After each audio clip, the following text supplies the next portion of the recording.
everybody. Welcome to the Momsplanation podcast. In the basement, we have Kera with us today. The beautiful Kera. Yes, that was a fun dialogue, I have to say. I really enjoyed it. We also have two very other special guests. Yeah, we did have other guests children, in the basement. because our babysitter, a.k.a. your Daniel, gave up after 5 minutes. Yeah. So our babies will be joining us. Yeah, they are in this podcast. Yeah. But, you know, it's real life. This is who we are. They do cry a lot when we're not around because we're awesome moms. Mm-hmm. It's just a testament to who we are as mothers. Exactly. So, Kera, we talked about a lot of good stuff, I feel like. So, Kera is my only non-mom friend. Truly. Which is kind of crazy because I've been a mom for almost 11 years. And I have one friend that remains that doesn't have kids. And I appreciate that because my kids terrify her, actually. Yeah. And she still comes around. Yeah. So that's pretty good. And I think everyone needs that one friend. For sure. Absolutely. That's not a mom. Yeah. You were that friend for a long time, actually. Which was also good. But eventually they all bite the dust. Yeah. And this is Evangeline joining the podcast. So anyways, there's a lot of chat about relationships, Tinder, abuse, you know, some heavy stuff while kids chat in the background. Yeah. So we hope you enjoy the podcast today and have a fabulous afternoon, peoples, morning, whatever it is. Bye, guys. Thanks. Bye. You're listening to the Momsplanation. Real life, real moms, real talk. Hello, Kera. Howdy. Hi. Welcome to the basement. Amazing. And the Momsplanation podcast. You love the basement, right? I like it. Yeah, it's good. I'm glad. We're glad to have you. So, I met Kera, so I should explain this to you. Mm-hmm. I met Kera at what I have come to refer to as the gates of hell. Right. Yeah. But the reason that I entered the gates of hell, right, I feel to this day was to meet you. Yeah, amazing. Yeah. Like that's why I went to those steps. Do you always refer to it as the gates of hell? Yes. No? Yes. Okay. Always. Can we say where it was? Or? No, I don't think we we don't should. reveal that. That's yeah, right. I feel like great bar, gates of hell. Yeah. I feel like really they want would. to, but I know. So would I. Okay. I would like to warn the masses of the gates of hell. Well, you know However, what? Right. And you know what? It's interesting. Like, because we could say, okay, gates of hell, like another example of a toxic, abusive culture, work 100%. environment, and so I think that, which is interesting, meeting there and then developing a friendship like we have as a result of that. But you know, given the content that we're kind of going through today, it's abusive, toxic culture, relationship with work, but and so detrimental to women. Yeah. Yes, and not conducive to supporting any sort of life outside of the environment. Right. Yeah. So I didn't know that it was the gates of hell when I started working there. Yeah. I feel like you sort of maybe knew that it was the gates of hell. Do you know what's so funny? This is such a kind of prominent topic in my life right now. But I think anytime you're in an abusive relationship, whether that be a work relationship or a marriage or any kind of toxic relationship, when you're in it, you don't necessarily know that it's toxic. Yeah, that's very true. That's what makes it very so dangerous, right? Yes. So I think with in that situation, because I wasn't really, I didn't know myself that well, and I wasn't really where I am today as far as understanding all of these different dynamics and who I am and what that means. Until you kind of have the distance from it, you don't know that it's what it is. So when we met, I was sort of I was really engulfed in this in everything that they were and sort of bought into it a little bit. Yeah, and I was so excited to be there that I was like, right. oh yeah, this is the best thing ever. Congratulations on your decision. Yeah, 100%. It feels, I think that's what that kind of culture can really ignite in people. Yeah. Because it can be very kind of inclusive, excited. You feel like you're kind of a part of something. It's like a girls' club, don't you think? Like it's like this secret society, sorority-esque. Yeah. Drink the Kool-Aid. Yes. Oh God. Yeah. And girls' club, ironically, because it's really all women, but really it's about tearing each other down. It's not really about a girls' club at all. So how long were you there for? I was there for about 4.5 years. So I think that when you came on, it was about 4 years. Yeah. Okay. So, But I don't know if it was the timing that I started there or what it was, but for me, it was a very significant turning point in my life, because at that point I decided that my family was much more important than a job. And when I took this job, the dialogue that I had with the people that ran the company, quote unquote, were really supportive of that. They were like, yes, that is the case. Right. And X, Y, and Z. And I came to learn that actually, no, that wasn't the case. Right. They wanted my firstborn and my left arm. Yeah. Just kidding. Especially if at that point you hadn't been sort of what's it called? Like a part of it. Like you're not really one of them. Yeah. Once you become one of them, then I think that there's more allowances that are made. Right. But how long does it take to become one of them? I didn't stay around long enough to find out. Well, and this is the other thing with that too, is that I think that I was one of them at one point in time, but there's always an opportunity for, the wolf to kind of be sort of from their pack. It's very similar. I likened it to a high school experience, didn't you? I felt like I was living through back to high school again. And I find a lot of times when you're creating relationships or entering environments where there's a large group of women, that's basically what happens. Is we're pitted sort of against each other. We're very skeptical of who is the new person. So true. Let's not be inclusive. Let's test her. And I think it's really about kind of survival too. I mean, everyone's trying to survive and make it, and so you're... Well, and it's the feeling of being threatened, right? By someone who's not a part of. And they use those tactics. Yeah. Wow. No, absolutely. But I mean, it even happens in moms groups that I've been to. Yeah, we see it every day. I believe it. Who are you, and what is your baby about, and are you feeding organic, and who, what are you doing? Right. Yeah.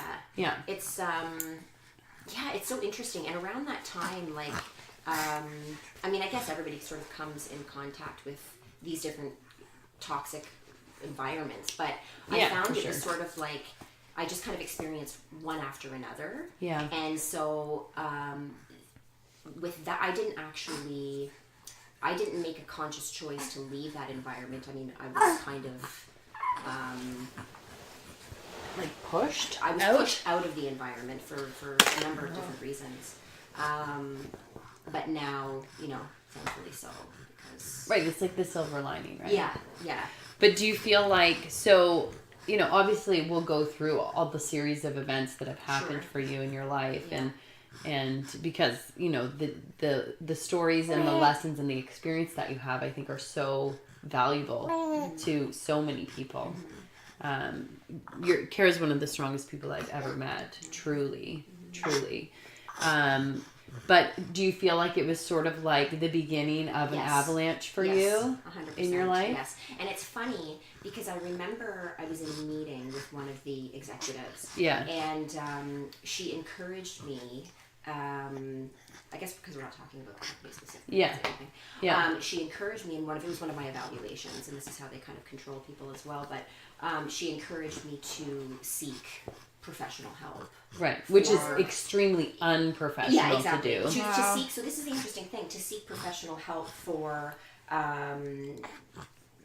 a result of the way in which I guess I was reacting to the feedback and the way that I was being treated. And interestingly enough, I was getting the same messaging from the relationship that I had at home as well.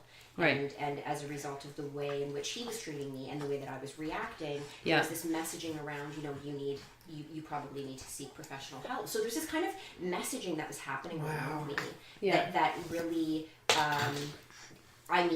anyways, and that kind of goes down a whole other path, but annihilated your character. Do you feel like? Yeah, I mean, in so many ways, and then now it's been such a journey since then. I'm so grateful for all of it. Now that I'm here, but that messaging, I ironically, I mean, it did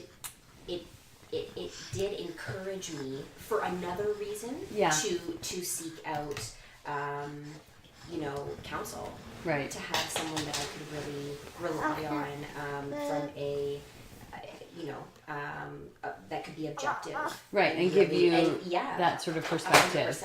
And then through that counsel, actually came to find the truth of the matter, which was, those that were providing me with that messaging were actually the ones who were potentially the ones that in need of it themselves. Well, in need of some sort of support, guidance to be different. And so that's a very, and that's kind of been like an interesting sort of realization for me in my life. So for me, I feel like therapy is very beneficial. Yes. I've gotten some very positive, like, insights, almost epiphanies about who I am, insights into myself as a result of therapy.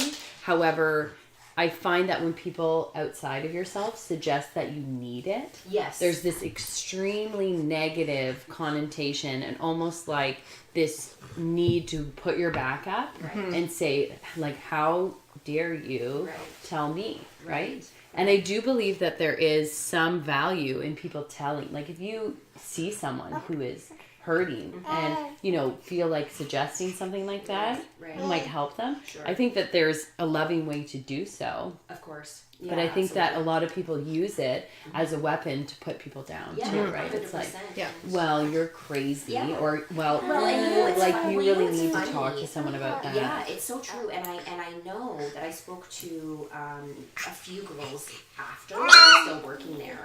And in their evaluations, they received the same feedback. Right. When they received a poor evaluation, and it was unfair and unjust, it wasn't objective. Right. And they disagreed with it. It was the same sort of messaging. Right. Do you know what I mean? And I think that when it's used in a way to manipulate, it's not, the receiver of it is going to know intuitively. Well, it's like, but, people like that, organizations like that, thrive upon people who are weak enough to be controlled by that type of behavior. That's right. And they know you're not going to go anywhere, so. Yeah, so they drill you down to a point where you're open to suggestion, you don't feel good about yourself, your confidence has been knocked down, so now they can mold you into what they want you to be, which is psychotic. 100%. Right? Yes. But it happens so often. Yeah. In not just in workplace environments, but like, in relationships, in friendships, like I used to have this friend who I found out after we stopped being friends from a third party that she was actually quite jealous of me, and she would call this third party and say like admit to that. But in our friendship, she would do things and say things to make me feel bad about myself, because in fact, actually, she was quite jealous of who I was or what she perceived my life to be about. Yeah, and I think that's such a message that women really need to be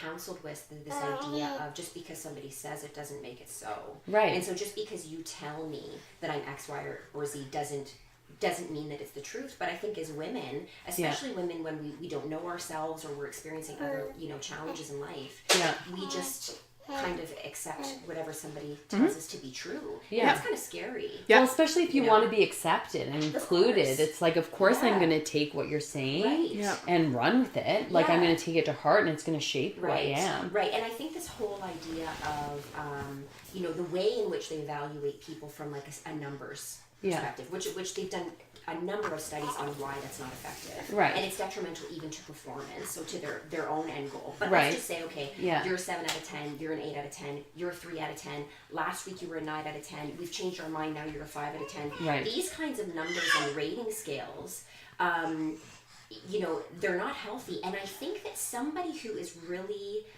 centered within themselves and has a strong sense of self will run the other way.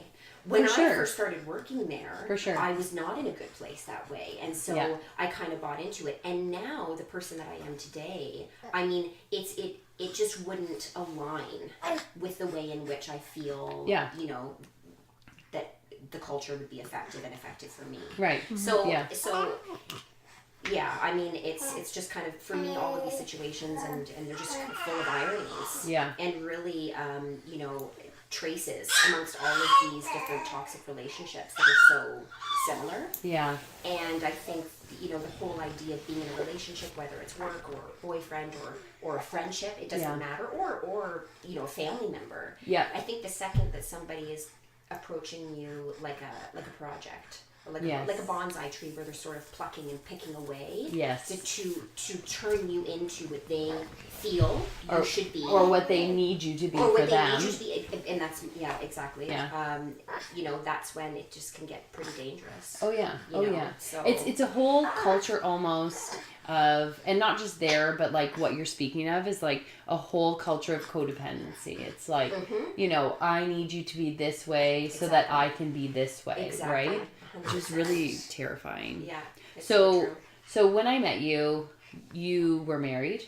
Yes. So I think you were married for what, 7 years when I met you in 2016? Was it longer than that? I think at that point about 9 years. Oh, yeah, 9 years. Oh, wow. Okay. Yeah, I left. I was with him, I think, for almost 15. Wow. But I left after. So formative years, right? Like most of your 20s? Yes. Yeah, I met him when I was 22. Okay. Wow. Yeah. And married him how long after you met him? I married him after we were engaged for about 4 years.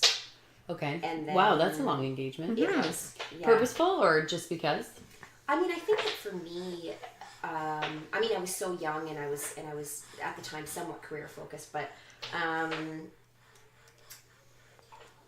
yeah, I think it's interesting now when I think about it. It's innately, I think I knew that I didn't really want to, so that kind of goes into a whole other thing. But I mean, when I got married for the first time, I was 23 years old and I didn't want to. I can remember telling my dad, like, I don't think I want to do this. And him telling me, like, you don't have to if you don't want to, but feeling like, like literally standing in the church in a giant white dress, telling my father this. And it was like, oh, I'm just going to do it anyways. Like, flash forward a year later, it's done. Yeah. You know? Yeah, and I think when you're that young and you, you know, you just don't have a sense of yourself and sort of a clear idea of what a healthy relationship is. I mean, there's so many things that kind of go into why marrying that young can, but for someone like myself, I mean, I find for me now being in my late 30s, I've kind of grown up the most from like the age of 35 to like 30. It's like I went from like 18 to 38 in 6 months. Yeah. I don't know how that happened. You know what I mean? Yeah. So last year I was 21. This year I'm 45 years old. It's true. It's so true. You know, kind of like it, and then all of a sudden it's like goes into like this vast sort of. If someone would have only told you when you were 22. Oh my God! And it's like it feels like a different life and a different person, and you know, I think so many women can potentially relate to. Well, look at the divorces and huge. You know. Yeah. So. Well, I think that's a whole other rabbit hole, because for me, I feel like, and I don't know if this is true for you, but you go into marriage with these preconceived notions of how it's going to be and how it should be and how you should feel and how, you know, what it's supposed to look like day to day. And in reality, like for me as a 24-year-old person, you know, it did not look like that. And it did not feel like that. Right. And so, you know, my decision to bail, you know, was because, you know, this person is not right for me, and, you know, this doesn't look anything like what I thought it was going to be. Right. Yeah. You know, and I made the decision out of comfort and security. Yeah, of course. Which I think a lot of people do. It's like, oh, I'm this age, I have, you know, or I'm pregnant, or whatever their circumstance is. There's always a circumstance that says, like, oh, this is the next step that I really should take. Right. So I don't know if you felt that after 4 years when you decided to get married. Sure, and I think okay, so there's a few things to that. I mean, I think that the reason why I committed myself to him, even as far as being engaged, so in this relationship, was just as a result of me, you know, being, you know, insecure and unstable in my early 20s, and feeling that, you know, this good-looking guy who has these attributes that seem, they seem great, Yes. is actually going to commit to me, well, I'm going to do it because that's the best I'm going to get. Right. Do you know what I else mean? is out there? Yeah. And so, but Well, and terrifying to maybe there's nothing else out there. Well, So right. if I don't take this chance, Yeah. maybe I have That's no it. chance. well, and it's kind of like not even knowing that you have, that you have boundaries and that you're able to say actually like no. It's kind of like, okay, well, he's committing to me, so... And then, funny enough, when I think about the actual... I mean, I think that I knew that I was going to be committed to him for quite some time. Yeah. Whether we are engaged or married, I mean, it doesn't... None of that matters anyway. As far as, like, if you actually stay with someone, it's all a big lie, in my opinion. But, Yeah. but, I mean, as far as, like, the commitment, it was there, and I knew I was going to be with him. Yeah. And then as far as, like, taking the next step to get married, it was kind of like, I wanted to... have a dress and have a little party and go on vacation. I mean, it was like, okay, well, this is a nice sort of, like, I really didn't, this will be fun. Yeah. Yeah. That kind of, and really you're like, I am walking down the aisle to... Fun. To hell on earth, Yeah. But you didn't feel that way in that moment, did you? No, that's so interesting. I don't think about that. I haven't thought about that too much. As far as like my actual wedding day and It's usually a blur anyways. I mean, to be honest, I now again, like it's the same. It is a blur, and I think that when you're in these situations, you don't really know what they are while you're in them. Yep. And you can't know what they are until you experience the appropriate distance from them and dislocation from them to really understand, okay, what is this? Yeah. Do you know what I mean? Like, is this, what degree of abuse is this, and so, and then so when you're finally able to get the appropriate distance from the situation, then you can look back and say, okay, when I was feeling this way, or, I mean, for me, I think that my situation got so extreme as far as the toxicity of the relationship, but it's usually a gradual thing. Like, at what point did it become so toxic for you? I mean, it was toxic from the very beginning. In what way? I would say with more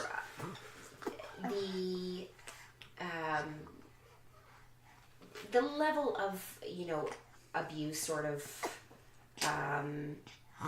increased sort of gradually. Verbal? Like physical? Yeah, it was verbal. Yeah. It was verbal in the beginning, and a lot of things took place, but I'm just going to kind of blanket it as being abuse. Yeah. But when you're in a relationship, and I think when you're someone like me where you commit on the level that I did, you just... And then you don't know that you can have boundaries anymore. And it becomes this big dream almost, And so I think that it got near the end, it got so, it did get so extreme that eventually, brought me to the move of leaving. Do you feel like it kept you stuck in some ways? Well, I think that, okay, so this is the interesting thing with, again, abuse, toxic relationships, toxic environments. Yeah. They're very insidious and they're very deceiving. Right. So I think that that's why abuse is so dangerous.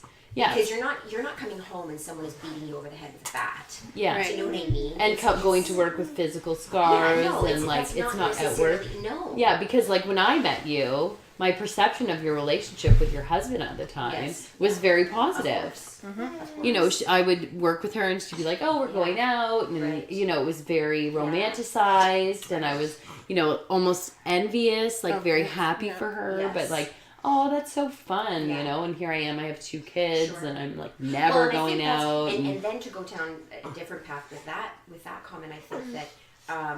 that's the dangerous thing about ever looking into somebody else's sort of life and thinking one way or another about it. You have no idea what happens. You really don't know. And I think for me, but as humans, we always do of it. course, Yeah. of course.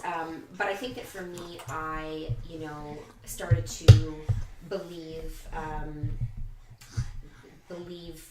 the lie that I was telling, in a way. And I think you do it for a number of reasons. You do it because you're trying to make the best of the situation. You're trying to survive in the situation, and you really don't know what it is while you're in it. So it just becomes this, and I think that any sort of negative impact from what was taking place, I would always put on myself. Right. You know, I'm weak.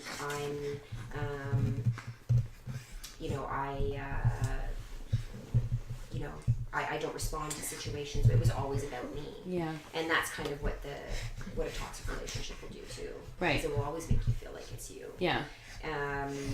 So what was the camel? What finally broke the camel's back for you in that situation, where it was like, I can't stay anymore. Like, this can't continue. There were so many things. Yeah. Yeah. There was a lot of things. Yeah.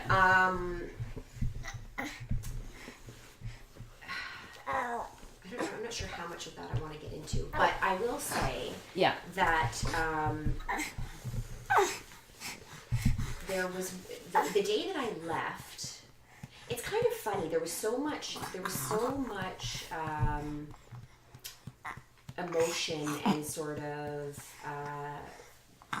tumultuousness that took place between him and I prior to the day that I left. But I remember the day that I left. It was a very sort of calm decision, ironically. Like, you would think it would have been this sort of, because I think that through the entire relationship I was always struggling kind of like emotionally with what I was experiencing, not knowing what I was actually experiencing. Right.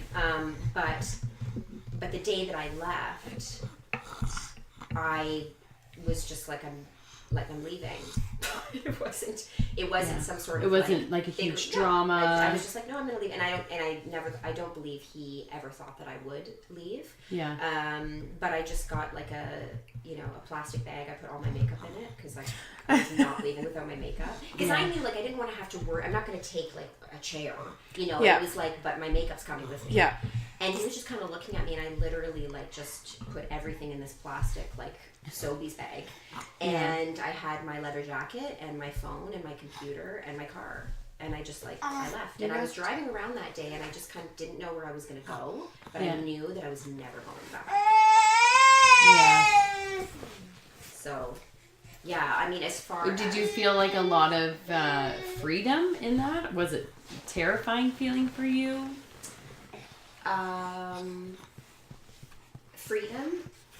I was a little bit terrified and guilt-ridden. For having left him? Yes. Yeah, absolutely. Now I'm not. But see, again, I've had the appropriate distance in order to look at the situation appropriately and know that. And I think this is the interesting thing with women and women who go through situations like that they. Well, I think anyone in any situation, it doesn't even have to be abusive or toxic, anyone, that you, at the end of the day, you have the right to boundaries. You have the right to freedom. Yeah. You have the right to freedom. Even within a relationship that is healthy. Yeah, 100%. Yeah. This is the whole idea of, and I think that, and if you're with someone that truly loves you, they would want you to be happy. Of and course. They wouldn't want to shackle you in any way. Control you, keep you down. Exactly. Yeah. So do you think there was any element of like an ideal, like idealizing, or like, in your mind you're like, okay, I'm this age, if I leave, am I going to find someone else? Do I want kids? Funny. Okay. Is this going to happen if I decide to leave? Sure. Like, am I throwing that all out? Like, was there any of that kept you? No. Wow. Okay. Zero. Wow, that's amazing. Zero. That is amazing. And I remember I stayed at my mom's for a few months until I decided where I was going to go and what that looked like. Right. And she lives like over like the escarpment, and I would sit in the back at night, and we would have these bonfires, and I would just watch, like, there was like hundreds of fireflies that would come out every night. Interestingly enough, when I go back there now in the summer, I don't see one. Really? I don't. Yeah, I swear to God. So weird. I know. So, but that summer, and I mean hundreds of them. Okay. Every single night, and I would sit out and I would watch the fireflies. Yeah. And any of those feelings about my age and marriage and being with someone and kids and feeling rushed, and I had none of that. That's amazing. I was just like with these fireflies and free. Yeah. And I think that at the end of the day, like, you know, it's such an important feeling to have in your life. Yeah. You know, and freedom For is sure. it's not necessarily, you know, releasing yourself from duties and obligations and things like that. That's not what I'm talking about. Yeah. But being able to be free and say, I'm allowed to eliminate toxicity in my life. As the sun comes, like, Right, beaming yes. through the window. Right. Yeah. Yeah. That's very appropriate. Yeah. Yep. Like, you'd be like glowing. Yeah, so it's been an interesting few years kind of discover all these things, you know. So how do you go from being Kara the wife, toxic relationship, to now being free and like rediscovering not only who you are as a woman in her 30s now, but like as a partner to someone else? Or do you even want to be someone else's partner? Do you want to be someone's mother? Are these things important to you? Like, what has the reality become for you in the time since you've left your marriage? Yeah, you know what? It's funny. Like, it's such an. I think that initially the feeling that I had again was freedom.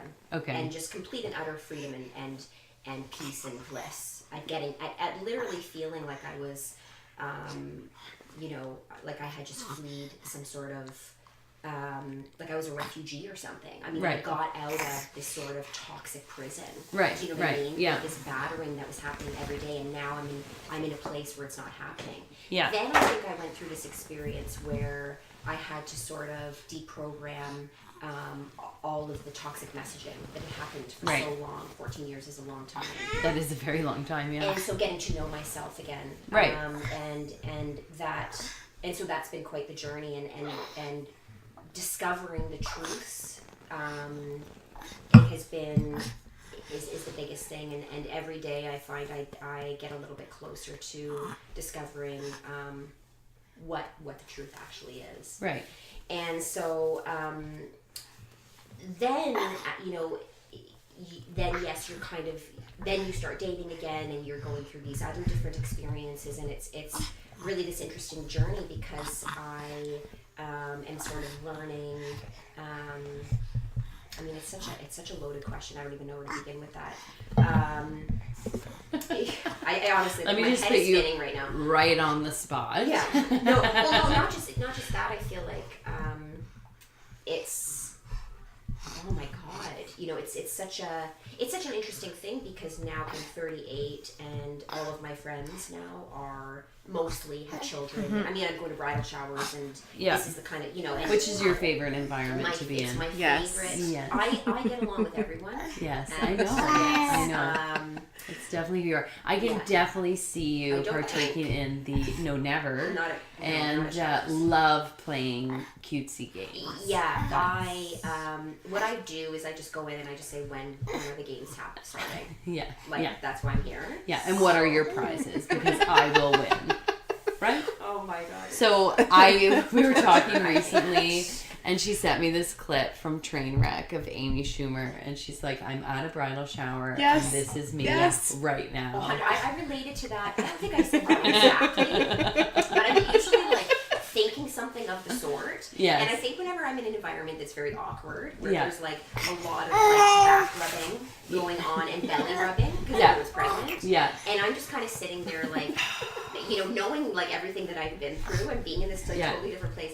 I'm almost like tripping myself out that I feel like I'm going to say something so inappropriate, even Yeah. though I don't want to. Kind of like when you're on a bridge and Yeah. you don't want to jump, but something's telling you to jump. Yeah. You're like, I don't want to jump. Why Like, is why this, is that for? even in my Why is that in my mind? mind? Yeah. So I'm like, you know, I don't want to say something like really inappropriate sexually right now and Yeah. offend all of these lovely people. All of the people wearing lavender. Yeah. at this Yes. bridal shower. and talking about their Costco visits. Like I Yeah. just, you know, I mean, it's amazing, and I love my I friends. love those.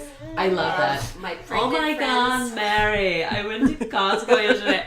I was only gonna spend $50, but I spent $700, Mary. Can you believe But it?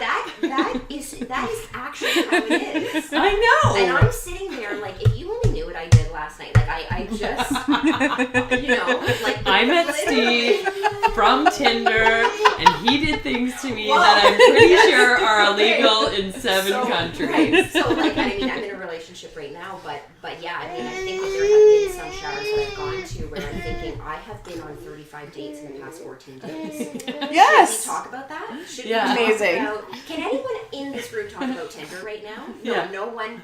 You just can't. Like, you just can't. And that's the thing now is it's like I'm not, I feel like at 38, you're just kind of in these environments where it's like, oh my God, what does this mean? Yeah. And and so the interesting thing with pregnancy and kind of, and now being bombarded with it, and as I sit here while you talk breastfeeding my son. And I love my friends so much, and I love, all of them that are pregnant, and I think it's the most beautiful thing, like there's no question, but my lifestyle is so different. Right. Yeah. So it's like, I understand that you have 4 children, but we're going out for martinis, so let's make it happen. Figure that shit out, woman. Pack your bag. Yeah.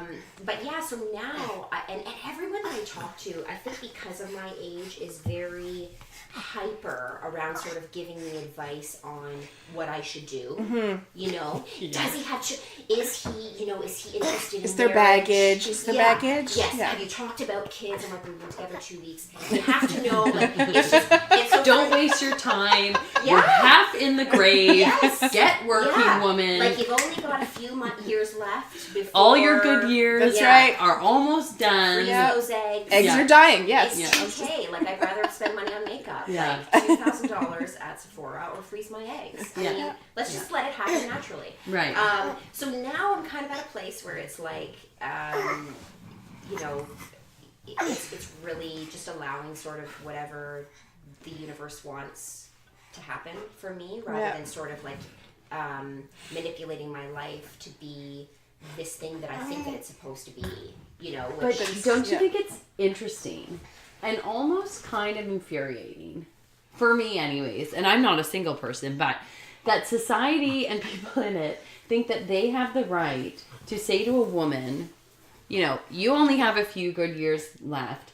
Don't waste your time. Why don't you have kids yet? Why, X, Y, and Z. Because nobody's going up to a man on Tinder and being like, did you ask her, are her eggs any good? Is she going to, bear your children? Well, and this is the thing too, like, and I listened to a really interesting talk by Jordan Peterson, and I really used to like him. Yeah. And his talk, the whole talk was basically around why a woman can't be happy and fulfilled unless she has children and is in a marriage. Right. Is that right? Yeah. Right. And so and I'm like, well, I'd really like to talk to Jordan Peterson about that. I beg to differ. Let's sit down. I had a blast last Friday night. I'm not gonna come out with me on Friday night, Jordan Peterson. I'll show you what it's like. And I have to tell you that, like, when I was a single mother, I used to go to this hairdresser, and she used to ask me, she was like, so you would just have your kid like every other weekend? And I was like, yeah. And she was like fantasizing about what that would be like. Right. And subsequently ended up leaving her husband. Right. I don't know if it was like, obviously things were going on for her, but I just found it so interesting that she was like fantasizing about having the opportunity to be free from her child for 3 days. So this is the interesting thing too, and I find for me, and I kind of giggle to myself all day long at different things that happen. Yeah. But like if I go to Costco, for example, hell on earth, okay, so let's talk about that environment. And I'm kind of looking around like the kids and their, and she just got hit by another cart, and the father's freaking, and the father, and I'm looking at this like, can we just limit to one person? Yeah, a family in coming Costco. Into this is absolute madness. Yeah. In that environment, I'm kind of like, I would never want to do this. Yeah. But then but of course, then you have other times where it's Christmas morning. Yeah. And you don't have kids jumping in bed with you, telling you that they love you. Yeah. And you're 38 years old. Yeah, that's hard. Yeah. So I think that the interesting thing about all of it, and it's to me, it's very interesting topics, is this idea around kind kind of settling with the fact that no matter what situation you're in, whether you're married with kids, a single mother, and I would never kind of judge to say who's experiencing more difficulties than someone else. Yeah. But it doesn't matter. Everybody's experiencing challenges. And it never Either ends. way. And You it have never- one baby, and then thereafter you asking you when you're going to have another Yes. baby, and why Yeah. don't you have another baby? Right. Like, it literally never Correct. ends. Yeah, and so there's this, and there's polarities to everything in life, and you kind of, you know. And But that's- don't you think it's just so focused on women? Oh, absolutely. Like, I don't know if it's because I'm a woman that I'm sensitive Yes. to that. Right. And maybe it's different issues for men that I'm just not really aware of. Right. But I can tell you, like, the amount of questions that I get as a mother or as a woman, like to Emily's point, to your point of like, when are you doing this? When is this happening? Right. I feel like for a man, it hardly ever happens. Probably. Right? Yeah. Well, it's funny because my brother is in his early 40s, and Yeah. he's never been married, and he doesn't have kids, and you know, truthfully, I mean, he probably doesn't experience the same social pressures that I do. I Yeah. don't know if I'm a bit of a I Yeah. really could care less Yeah. what anyone thinks or says. It's more Yeah. so about what I'm feeling at the time. Right. So, you know, if I'm ovulating, Yeah. you know, and my body wants to make a baby, Yeah. and the boyfriend that I've been with for 2 months Yeah. is like, I'm not ready, and I'm like, make a baby, you know, Yeah. and he's like, whoa, Tiger, like, but Yeah. then like a month later, or, you know, 2 weeks later, when Yeah. my body doesn't want to make a baby, And you see those crazy antics in Costco. You're like, I'm like, forget what I just said. Yeah. Forget- I didn't need any of Dodged it. that. I'm gonna redeem myself here, you know. Yeah. So yeah, it's the social pressures, but for me, it's always more so about kind of what my body is going through and and I think as a woman, naturally, that's something that you want to do. Yeah. So, and you know, I've had moments that are challenging and definitely emotional for that reason, because I think I was with the person that I was with for so long. Yeah. So yeah, you kind of think, okay, those were the years where I would have built a family. Right. And now I'm in a situation where I don't have that. What does that mean?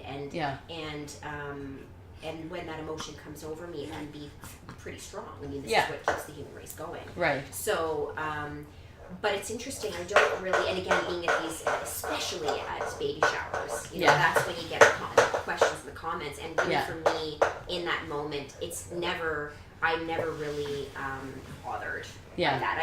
I personally, for me, I don't feel pressure. Yeah. I just think it's funny that no matter what you accomplish in life or where you're at in your life, it's never just okay to just be there. There's Right. always the like, Of oh, course. so when are you going to buy a house? When are you Yeah. going to buy a bigger Yeah. house? Yeah. When are you going to do this? Like, your car's a little It's old. so Like, when are you true. getting a new car? It's so Like, true. you know what I mean? Well, It's this is like, the thing, and my dad always says, he's like, you know, though in the race of life, there will always be people ahead of you and people behind you. yeah. That's always the way it's going to be. Yeah, no matter where you are. Where you are in your Yeah. situation. So, Yeah. And I think with social media, it can you have to watch too, because you're really seeing the sort of facade around everyone's life and not the truth of it. Yep. You know, Right. and you hear of these stories where there's this perfect family, and they've got, you know, everything from the outside looks like that's what I want. Yeah. And then the husband kills himself, and you know, the wife was having an affair for, like, I mean, you don't know Right. what's Yeah. really going on. Right, but like every news story like you're talking about Yeah. is like, you know, oh, never saw it coming. They Yeah. were so loving and happy, Yeah, and he was exactly. such a nice Yeah. boy, but he Right. went and shot 21 people That's at the right. high school. Yeah, exactly. No idea why Yeah. he did that. Yeah, You know, it's like, exactly. yeah. So I Exactly. think because of social media, we have become so focused on people pleasing Right. and like gaining acceptance through Yeah. likes Yes, and 100%. you know like the validation of Yes, strangers of to say course. like, "Ooh, your life an looks interesting really hat, great," yes. and what you're doing is really Yeah.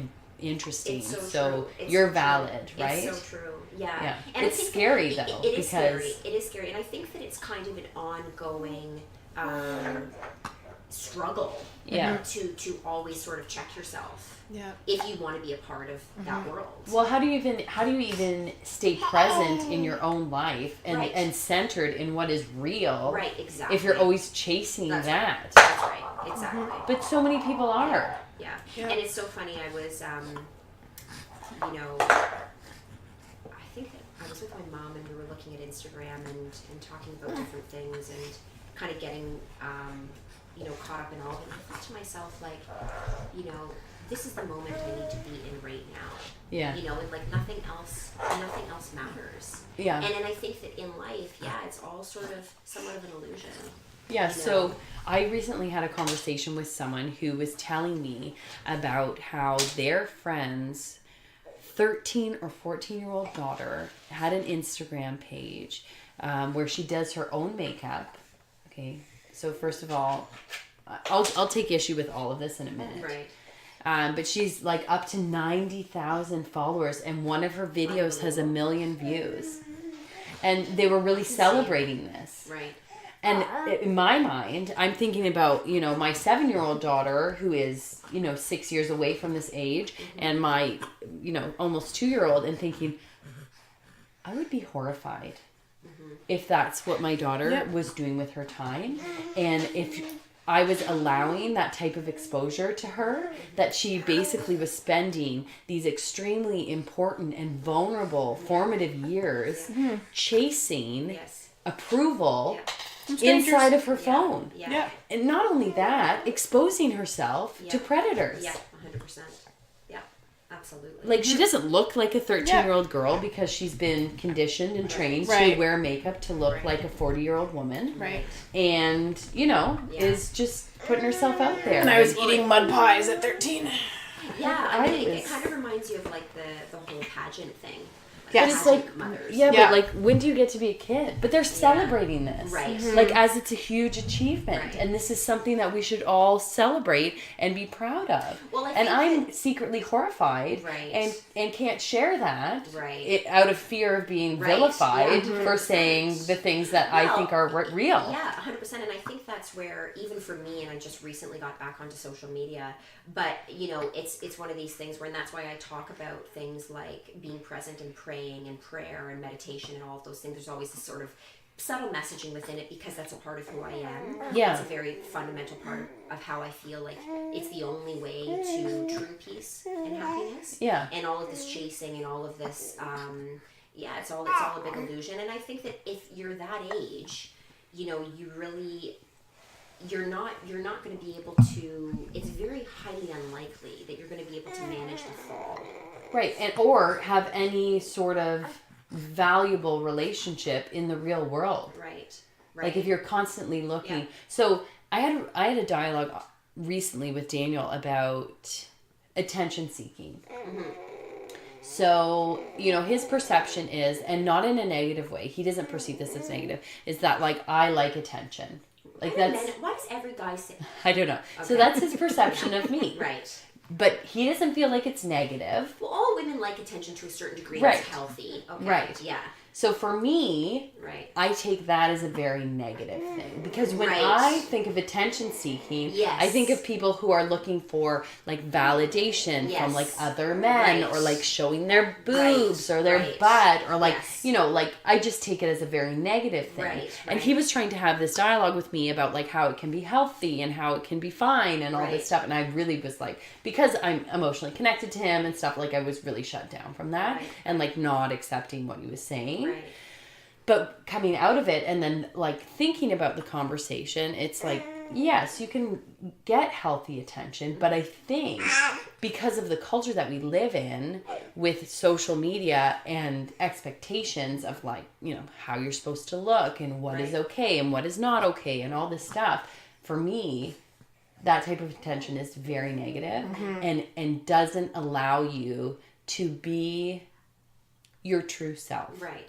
Does not allow you to be present in who you are and accepting of who you are. Absolutely. And I feel like with that, I mean, even as far as attention goes or vanity, you know, in a sense, because that's what that is. Yeah, selfies and look at me and like my makeup and I'm so beautiful. You know, 100%. Which I totally, I get down that train but I for think sure. that it has to be one of these things where it's like, okay, you can do that. Yeah. But the messaging with these young girls has to be, that's not who you are. Yeah, like this doesn't define. No, you don't live in this box. No, you play with it. Yeah. Do you know what I mean? And if you're into fashion and you're into makeup, that's beautiful. Right. And it can be considered artistic. It's a way to express and yourself. And it's a career and that you beautiful. can of course pursue and so for all sure. These things need to be embraced and celebrated. But within the sort of consistent messaging of that it is not who you are. Right. At your essence, like the essence of who you are, and that goes back to the whole idea of being in these toxic relationships with these people who treat you like a bonsai tree, right? And pluck at you and curve you to be whatever version they want you to be or think that you should be. You know, is the takes you away from what is true happiness, which in my opinion is freedom. Right. So, but I mean, essentially, that's what you're opening the world.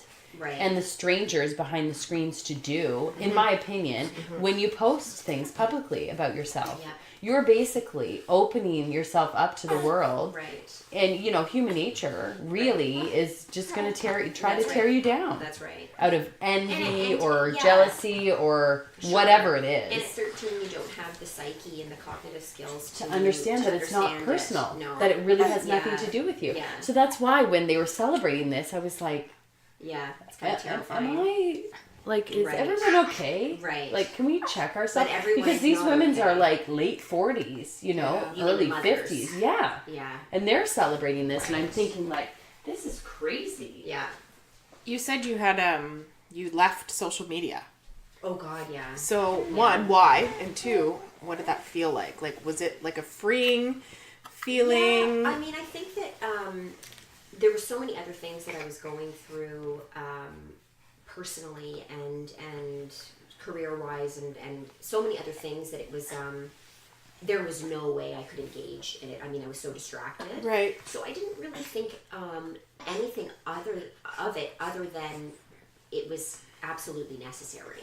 But because you feel like it's, so for me, like, I feel like it can be a time suck. Yeah. It can also be a platform of comparison 100%. that I find very toxic for myself. Well, yeah. And obsession. Yes. So there was a time when Daniel and I were apart briefly. Right. We had, like, we just couldn't figure it out.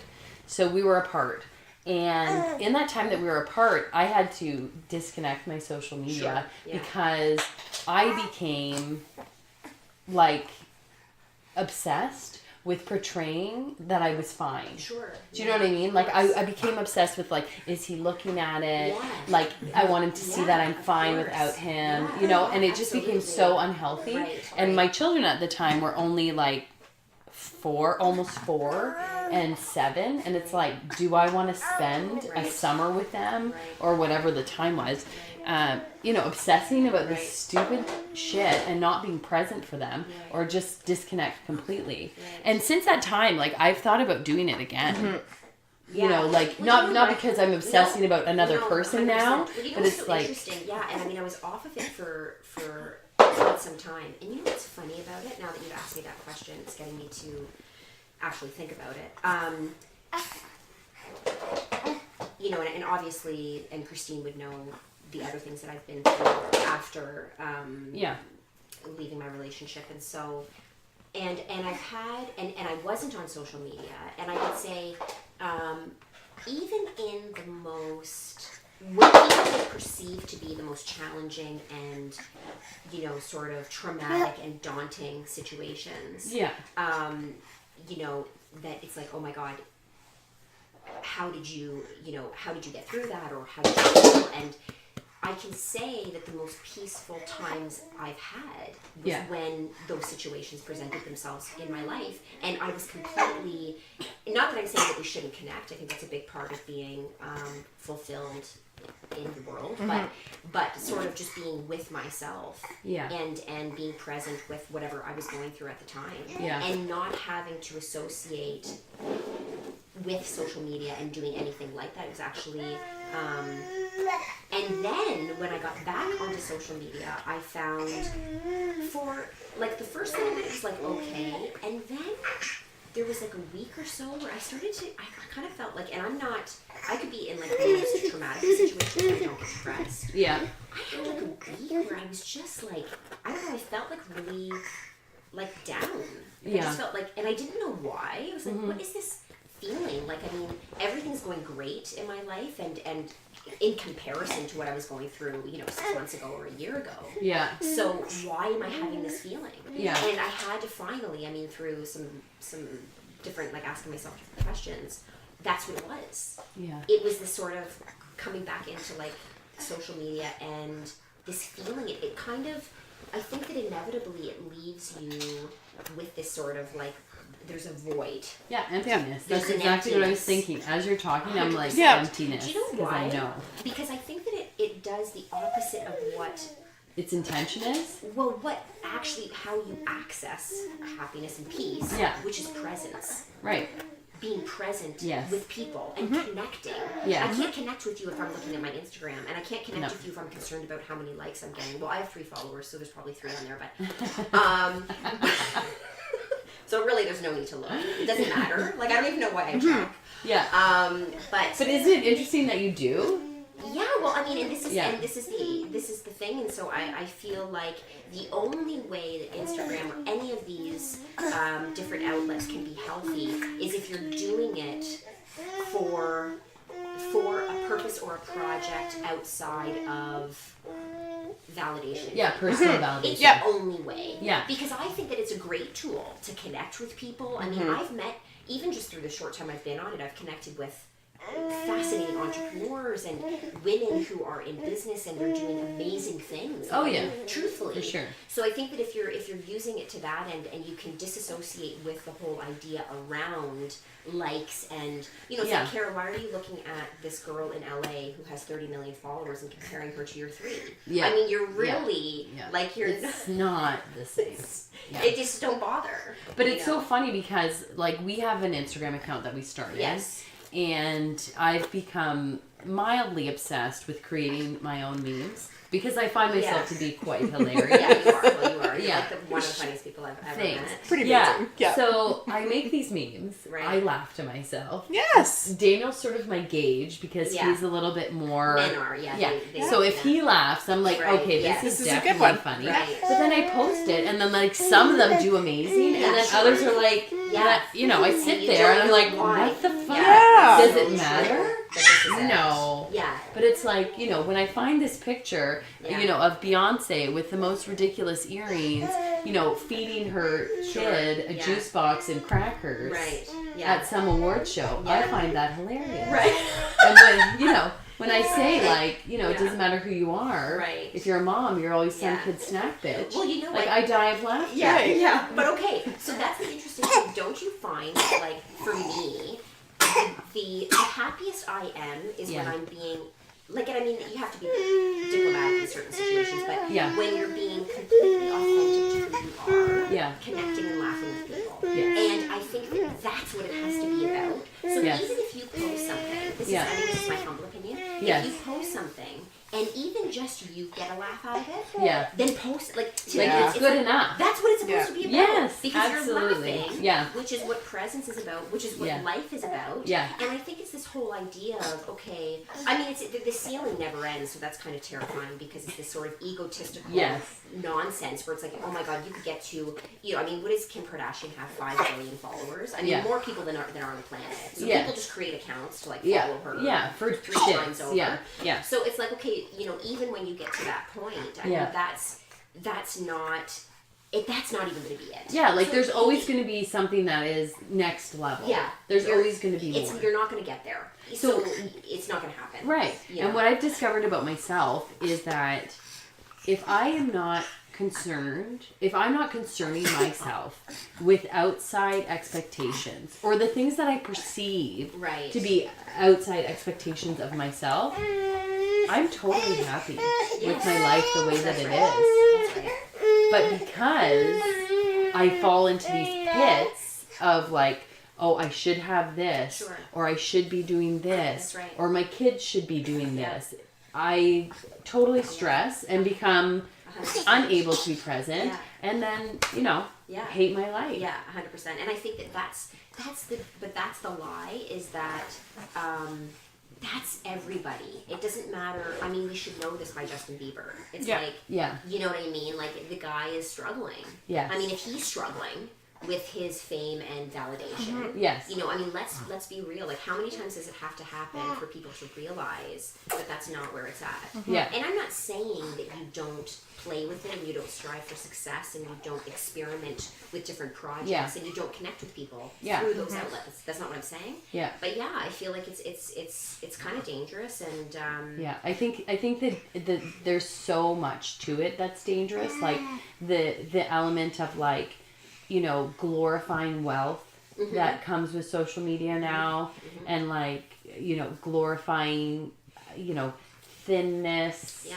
Or glorifying fatness. Right. Like, there's no happy No. medium. It's either like you're very thin or you're very fat. Right. And anything in between is not okay. Right. Like, you need to be one or the other. Yeah. Like, have no cellulite or have tons of it. So you know, like, it's like, so what the true. fuck is this? I know. I can't. What is happening? Right? I know, So it's like, true. there's so many elements that are just romanticized that aren't actually, when you pick at them, they aren't actually real. Yeah, exactly. Because, you know, people come in all sorts of demographics. Right. Whether it comes to the way they look. Right. Or the type of, you know, bank account they have. Or like, you know, the values that they have. Or the things that they enjoy. But it's like we've come to a place in the world where it's bottlenecked into this like thin, you know, list of things that you should be attaining to. And you know what's amazing too, even in the conversation around love, it's like, and I'm dating someone right now,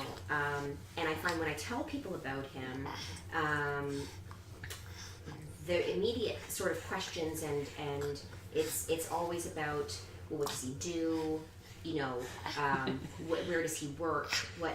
And I'm like, like, would you like the total of his bank accounts? Yeah, while like, we're what? discussing this? Like, and I get it. I mean, I don't want to live with someone who lives under, or I don't want to be with someone who lives under a bridge. But like, but what's wrong with it if you do? Well, I mean, I think it's just You know this what I mean? idea of like, whatever happened to authentic, beautiful, loving relationships without all of this nonsense around it. Yeah. You know, and I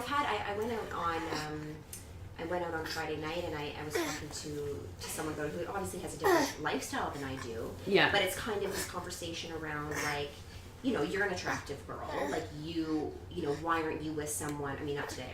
But she's like, really? She said that? 90% of the time. Like, not today. Like, you should have seen me on Friday night. You're But very anyways, attractive. well, no. So she's like, okay, you're an attractive girl. Like, why aren't you? You know, I know people who are like men who would, you know, who have this and that, yachts and. First of all, I can guarantee you that I wouldn't even. It doesn't matter. First of all, I'm with someone, but outside of that, I mean, like whatever happened to like falling in love with someone and loving someone, and it not being about sort of how this person is going to elevate me in my life. If I want to elevate myself, I will elevate myself. But these are the things that are most attractive to most people. But it's this like, is it. what is the size of your bank account? Yeah, what kind of car do you drive? Yeah. You know, and it's like, even for me, you know, the messaging in my life has very much been, you know, try to find a partner that is stable, that has money, that can take care of you. Right. You know, all this stuff. And I really, you know, pushed against that and, you know, fell in love with someone who was, you know, 21 at the time when I fell in love with him. Right. And good for you. Like, and he didn't have his shit together. He was just coming out of college. Right. Working with me at a retail store. You know what I mean? Like, he just really didn't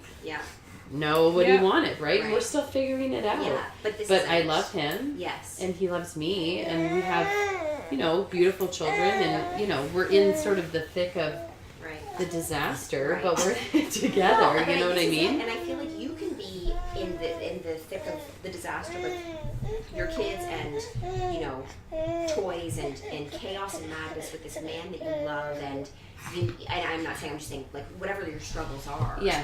And you both laugh at something together. Yep. Yeah. And you connect. Yeah. And there's, you know, beautiful intimacy and there's this because love is not something that you can really explain. It's not something that you can really define or understand if it's actual love. So, I mean, that's what, to me, that's what it's about. Yeah. So when I have these conversations with people and they're kind of like, you know, I'm like, I don't know, I'm just in love with them. And they're like, well, like, are you 16? How could that be? Like, how juvenile of you? Yeah, like, does he want to have children? I'm like, I don't know. They're like, well, you need to know that. It's like, well, I don't know. I'm just in love with them. Like, I don't know what to say. Like, that's... Like, just, I'm trying to be present and enjoy my... Yeah. But yeah, that's not the society that we live Well, in. no, and this is it. And so for me, I kind of walk around most of the time, not all the time. Sometimes I definitely get caught up in things. But I just kind of giggle everywhere because I feel like, you know... I kind of know where to access. I feel like I'm getting to know where to access, you know, true peace and happiness. Like inside yourself. Yeah, and I think, you know. But you're like like this is odd for the type of society that we live in, right? It is because everyone else is chasing That's right. happiness Yes. outside of themselves. Yeah, 100%. Like the majority of people. Yeah, and for right? me, it's not to say that I don't have vanities and I'm not, you know, I don't get caught up in elements of that. There's no question about it. And a lot of it I enjoy. Like, you know, I would be lying if I said otherwise. Yeah. But, you know, it has to be, for me, it has to be accompanied by, you know, spiritual things too, and really having these healthy relationships. And I think that, you know... do you think it's possible? So I just want to ask, because I have no experience with it, and part of me would never want to be single again because of the horror stories that I've heard about it. Yeah. So do you think it's possible with the culture of dating that exists today to find someone who's like-minded like that, who's looking for something real, like with Tinder and Bumble and Plenty of Fish, tell me if I'm missing any, you know, like, like what, from what my limited knowledge of it is that like, that's not really, the people who are on there, it's not really conducive to that. It's impossible. Right. Yeah. Like complete douchebaggery out there today, well, or I mean, even before I met the guy that I'm with now, I mean, and I kind of started to use it as a social experiment. Yeah. And in a way, I've thought of it. I've thought of just like opening it up, like for shits and giggles, like for a day. I mean, I think when I first got into it, I was like, oh my god, like, are we in love? And he's like, I'm 30, and I mean, like, I was so naive to like, whatever. Is it mostly just men that are looking for places to put their penis? Oh god, yeah. Yeah, 100%. Oh, Even when I was online dating, it was like that. Yeah. Really? Yeah. All sites are like that? Yeah. Yeah, the paid ones. Christian mingle. Well, I didn't go on that one. You know, ironically, so this is, and that's the interesting thing. It's like, you know, I met the Tinder stories I have. Yeah. And I wasn't on Tinder for very long. Okay. They are truly epic. Like, I mean, they are so hilarious. And so there were a few guys that I met that were like actually lovely guys, to be honest. Okay. But like, ew. Like, I'm not, like, I wasn't into them. Okay. Do you know what I mean? For what reason? Mm-hmm. Well, I mean, the one guy, like, we, first of all, he wanted to go to the keg, like, on the first date, right away. I'm like, the keg, really? Like, it's bright. I don't know. So It's bright. It serves a lot of meat. there's just so much food, like, really. So, Yeah. and for me, it's like, I don't do dinner on the first date, but, so he wanted to go to the meat and keg, potatoes. and he brought me roses on the first date. Okay. Which, like, some girls would be like, oh my god. Yeah. You know, and for me, it's For like, you, it's like, I am repulsed oh my god, by you. He brought them over to my car, and I was vomiting in my mouth. Like, Yeah. do you know why I was vomiting though? Not because of him, because I knew I had to sit through the rest of the day, knowing that it was a complete and utter waste of time. Yeah. But yeah, so he brought the flowers, and this is so mean. I mean, and I'm sure, like, I've done this on dates too, but he was very nervous, and he was shaking, and, like, I think, you know, he really was. Anyways, so he ended up, I didn't know we were going to eat, and then he was like, let's get dinner, and I'm like, I'm not really hungry, and he's like, you know, well, I don't know, he's like, I love steak. I'm like, okay, fine, so I got fries, because I'm like, just let's eat this and get the hell out of here, you know? Yeah. And he ate, it took him about, like, 3 hours to eat the steak, and I feel like he knew that I didn't like him. Yeah. But, like, he was going to torture me. Yeah, like, I know you don't like me, but I'm going to force you to sit eat. here And every time while the I waitress slowly came eat over, this. like, was like, okay, yeah. And he's like, nope, not done yet. Like, it was like an absolute. So, I mean, but he was a nice guy, and, you know, I'm sure it would be, but for me, it was like, you're kind of effeminate, and you know the roses were too much, and you know, and so now the guy that I'm with is, and like I really dig him, but every day I'm like, you gonna get me roses or what? Like, okay, now it's time. Now I want the roses. Now 4 months, flowers. it won't turn me off. Like, can we just make it happen? Yeah, where's the romance now? Yeah, whereas so, but yeah, oh my god, I have so many. So have you ever? Did you ever meet someone who looked nothing like their profile picture? Okay, so many. I have so many stories. Like, do you guys have 3 weeks for this podcast? You could write a book. You could write a book. I'm serious. With the 30 dates I went on in 2 weeks, and it got to the point too where I was like, this is absolutely out of control. So what I'm going to do is I'm going to use it to laugh inside. I just want to use it because I mean at the time, like, there wasn't a lot going on in my life, and I was still discovering like what I was going to do next, and it's like all those things, self-healing amusement. Oh my god! And every date I would go home. Some nights I would go home and cry. You know, some nights I would just go home and sit there and really sit with the pain of that date and what that meant. You know, because there's nothing like being alone. Right. But there's nothing like being alone after a date that was just so over the top gross. Right. You know, it just really makes you feel that much more alone. Yeah, you know? and I can imagine like in despair. Oh god, yeah. I mean, it's if like this is what is out here. Yeah. Oh my god. I'm totally fucked. Mm-hmm. Yeah, and for me, like I always, you know, I woke up the next day and I always had this kind of, sort of, like Viking. You know, I was like a Viking in the dating world. Like, I will not give up. Yeah. It will not defeat me. Right. And then going into every date saying, like, this, I will laugh by myself inside. Yeah, no matter what date, this whole thing usually, is. You know?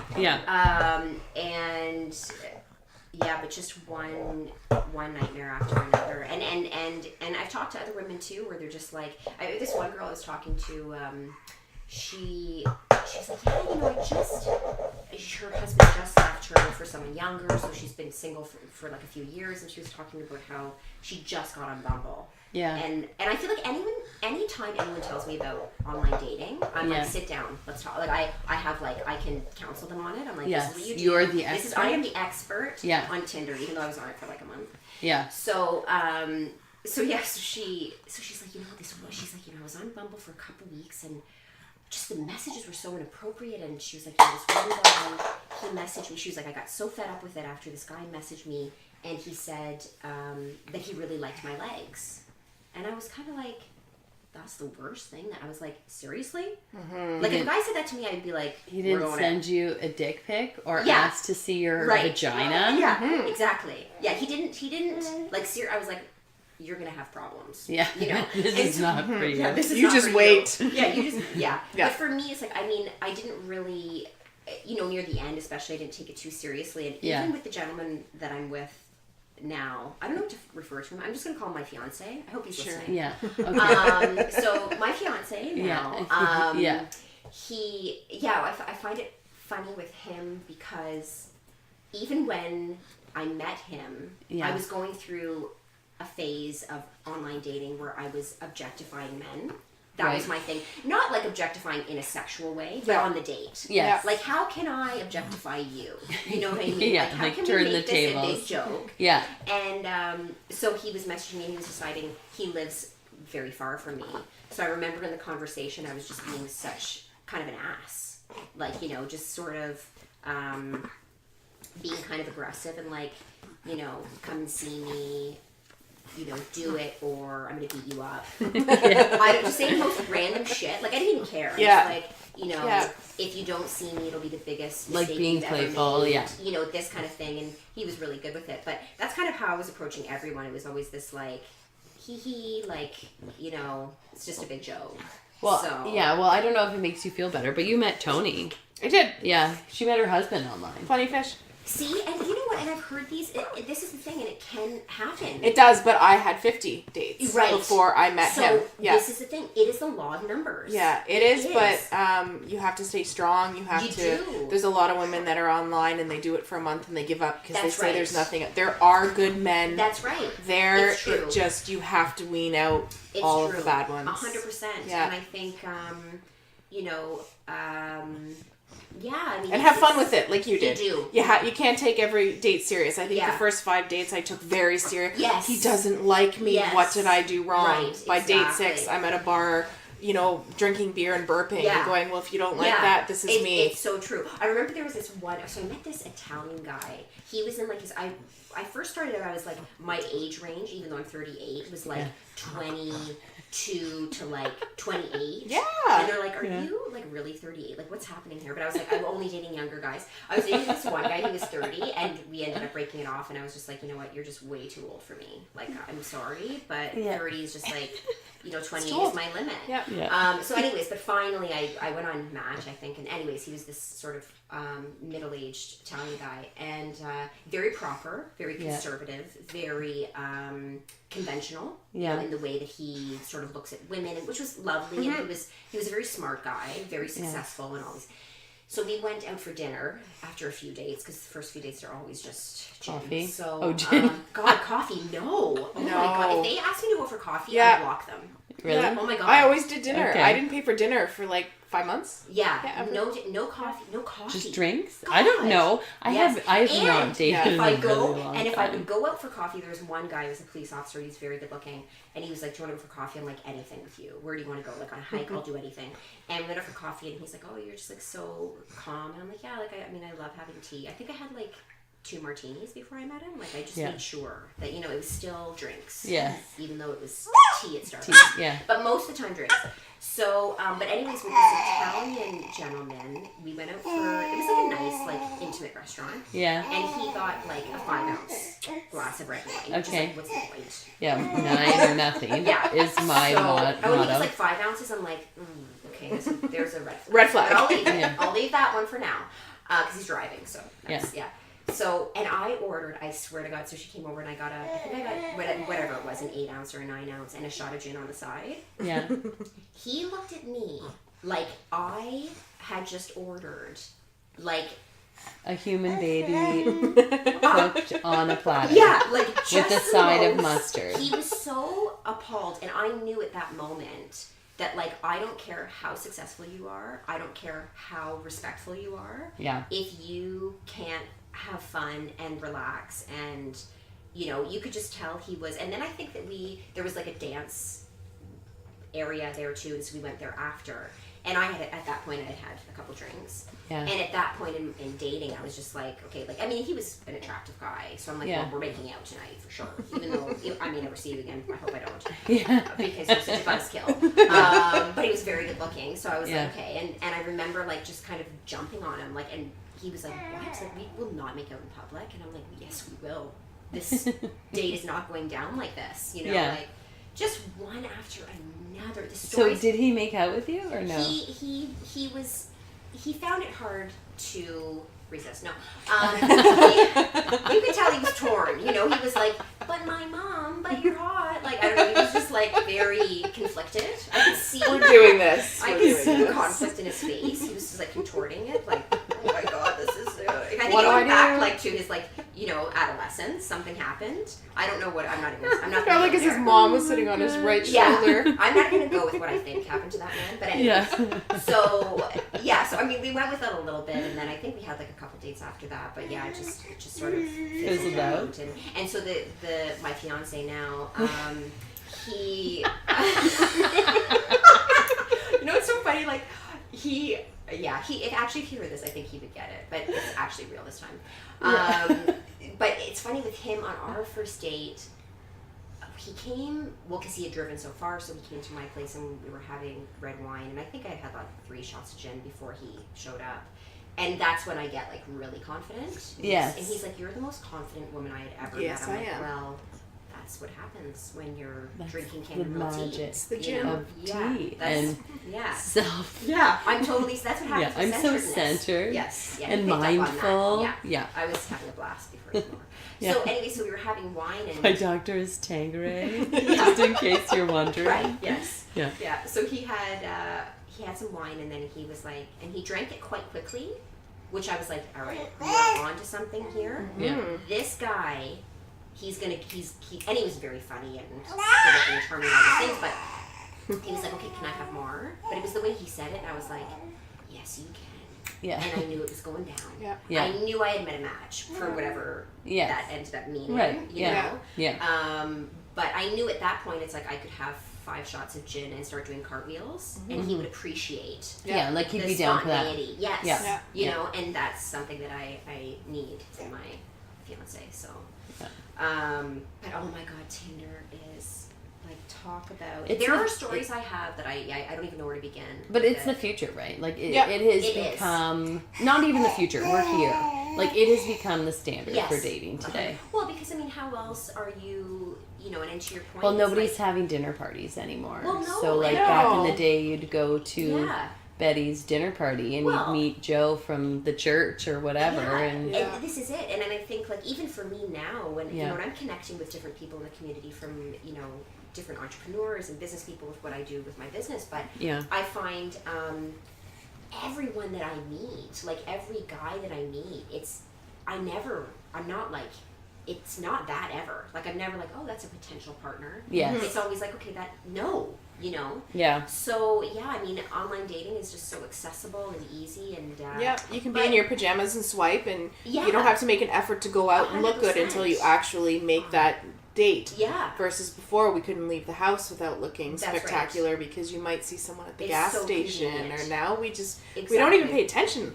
Exactly. don't. It's so yeah. true. See, like I miss the old. I think I would have been well served like back in the day. Yeah. yeah. Like I would have. I love aprons. I like Yeah. dresses. right. Like I almost wish that there was more of an expectation for me to have my hair done Yeah. and like my makeup, Right. Yeah. right? So that like I don't look like such a haggard mess every day. You Well, know, I mean, there's like something. it's I think as a woman, we desire to feel feminine, and yeah. But I mean, someone shared recently on social media this like page from a textbook that was given to, I think it was like in some sort of magazine about like Yes. how to get like take care of your husband. Yeah, how to get ready for your husband when to he gets come home from work. Yeah, and it was like all Yes. these steps. I can't. Yeah, I'm gonna- massage your husband's feet. did Make not- sure the that's not children real. are fed. But I loved it. Yeah. I was like, this is so nice. I was Oh my like, God. this is such a nice thing. It's like you always knew your husband was coming home. You didn't have to go to work. You didn't have to worry about Right, it. right. You know, you just had to take care of your kids Right. and give your husband like a massage and Right. make a nice dinner. Hot And dinner. this is the You interesting know, thing. meanwhile, me, it's like, you know, he's lucky if I've heated something up by the time he gets home because I'm just sitting there like, oh, I've died. Like, take one of these But kids. really, who's doing that? Like, I don't know. I think there was a lot of gin drinking back Yeah. then. Yes. Right. Which There was had to have been. acceptable, Yes, right? yes, Probably. Yeah. But that's the interesting thing with dating too, especially online, is you're kind of presenting your best self. It's Yes. so funny because my brother is like, he's very protective. He's like, you know, I think you should put pictures on there that are a little bit more like, you know, oh my God, it's so funny because all of my pictures are like me done up to the tip, like Yes. nothing like I do right now, like just completely done up. My brother's like, you know, you need ones where it's like you're in your sweats and you have no makeup and you're just smiling. I'm like, that's not gonna happen, like ever. Yeah. So that's not how I'm gonna attract, you know, my Yeah. fiance. Yes. So anyway, so him and his girlfriend, we did this funny thing. My mom has these like horses near her place, so I was like, all right, fine, guys, I'm gonna take like, you know, an authentic picture of myself. I was like in my sweats and Yeah. whatever. So I was like feeding the horses, Yes. but I got her to take it from the back. Right. So I was like in my sweats, like, but all Yeah. you saw was the back. All I saw was your Yeah, hair. and I posted it because Nice. I'm like, this is me From the the back. horses in my sweatpants. Yeah. You know? There you go. But I think that the funny thing is so when you kind of present this sort of, you know, somewhat of you know, a little bit of a facade of, okay, this is me Yeah. as my best self, all Yeah. whatever. Yeah. Is that, you know, and then you start dating the person. And Yeah. yeah, like even with, you know, my fiance now, it's like, he at first it's like, okay, because you're all done up, and it's like, here we go. This is the relationship of, it's superficial right now. Yes. Oh my God, we're in love. You love wine, so do I. You're hot. I am too right now. So, Yeah. and then you kind of like, and then there's all this intimacy, and it's so great, and you fall in love, and then you have these moments where it's like, okay, you're at my place for 4 days. Well, I need to give myself a face mask. So it's coming out. And he's like, well, like that's, it's kind of like, whoa, that's a different angle. I didn't know. Yeah. Or like, don't go anywhere near the bathroom because I'm going to shit now. Yeah. And like, we're dating. So just stay downstairs while I light a candle. I farted in your towels. Yeah, or it's one of those things, where I've got a bathroom downstairs. I've got yeah, exactly. I've got a bathroom upstairs. I'm like, oh, I just have to go pee. He's like, oh, okay. Like, but it's always like, do you know why I'm going upstairs? It's like, really, I'm taking a giant dump and don't want you to Really? smell it. I'm farting into my duvet cover. Like, I just can't. Yeah. We've all done it. We've all done but it. it's this sort of unveiling. But isn't that so funny? Because I have to tell you, like, this is one of my favorite stories because Daniel and I were dating and we weren't dating for very long. I think it was like maybe like our second or third date. And he like had to fart and he couldn't hold it in anymore. I love it. And we were in the car and he was like, I just gotta. I was like, I love it. I was like, okay, But like it's so I don't funny. care. Yeah, like but I feel like for men it's kind of different. Yeah. You know what I mean? Like, so yeah, we were out, and we were walking, and from one bar to another. Yeah. And he just let one rip. Like, I mean, out of nowhere. This was, I think, after our third date. Yeah. And I just looked at him and I was like, it's just too soon for that. Like, I mean, it's the third date in, like, really? But I mean, I really like him, and it was like all kind of fun and stuff. But yeah, but I think that some women get really offended by that. oh no, it doesn't bother me. But No, it doesn't bother But for me either. me, like, Yeah. I mean, I'd sooner murder someone than I would fart in front of him. Like, that was aggressive, but I wouldn't. Like, that's, But would you? I mean, that's extreme. like, I'm just saying I I have would to avoid it at all costs. Even with Daniel, so we've been together 5 years, 5.5 years almost, and I still hate to fart in front of him. Well, it's just and so... don't really if I can avoid it. Yeah. Well, it's so funny because even he was like... I know you don't feel the same way. No, I just let him rip. She lets it go. I mean, honestly, I think if you can get to that point, it's like, because it's so real. But it's not even like, because for of me- him. It's just me. It's the way that I was raised. Yeah, like my totally. grandmother, if you like even thought about farting out loud in front of someone else, she would be horrified this is the thing. and tell you Exactly. Like, if I did it even right now with, like, girls and, it's like, I'd probably leave. Like, I'd just get up and walk out, and you guys would just be like, what is happening? But, yeah, because it's so... Kara farted, and the podcast ended. So, thanks for listening. Clear the room. Yeah, it's just so private, Yeah. So, yeah. But why can we... Speaking Why can we burp and we're okay with that? Yeah. But I don't know. There's something... Something about what's under the underwear. I think it's just... It's covered. It's meant to be It's private. just associated. Like, I want him to associate me with flowers and Yeah. Oh, I see. Yeah. You know Well, what and I you want him mean? to put his Not face publish down it. there. Yeah, like, I mean, I don't want him to I know for me, drive like... by, like, a factory and think of me. Like, Yeah. fair enough. I want him to, like, smell a vanilla cake and, like, think about our intimate moments. Right, Like, I yeah. mean, Yeah. So, yeah, but speaking of which, speaking of farting, I have Yes. to pee. Okay. So how does that work?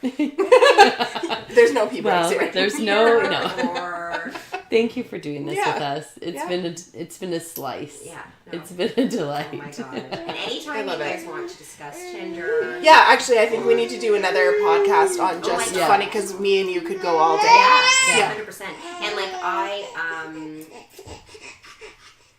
I mean, even though I'm in a relationship now, I still have like all of these crazy stories. Where Yeah, I'm like, does and we need anyone to tell them before we forget. Yeah, Yeah, like just that's right. crazy, off the wall stories. Yeah. Like, Yeah.